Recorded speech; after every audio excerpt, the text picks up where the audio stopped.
পবিত্র কুরআনুল কারীমে কতটি সূরা আছে? 114টি। পবিত্র কোরআনের প্রথম সূরার নাম কি? সূরা ফাতিহা। পবিত্র কোরআনের সবচেয়ে বড় সূরার নাম কি? সূরা বাকারা।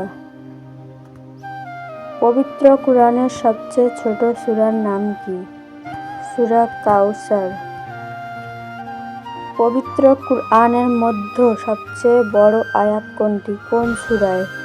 সূরা বাকারা 282 নং আয়াত।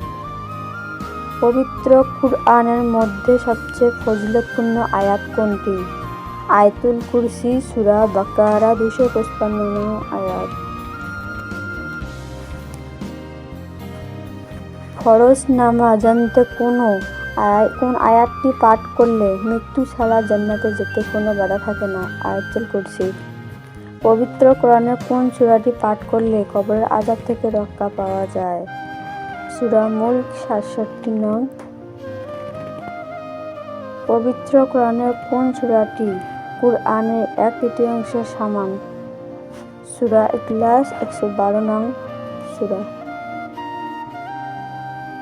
পবিত্র কোরআনে কোন সূরার প্রতি ভালোবাসা মানুষের জান্নাতে নিয়ে যাবে? সূরা ইখলাস।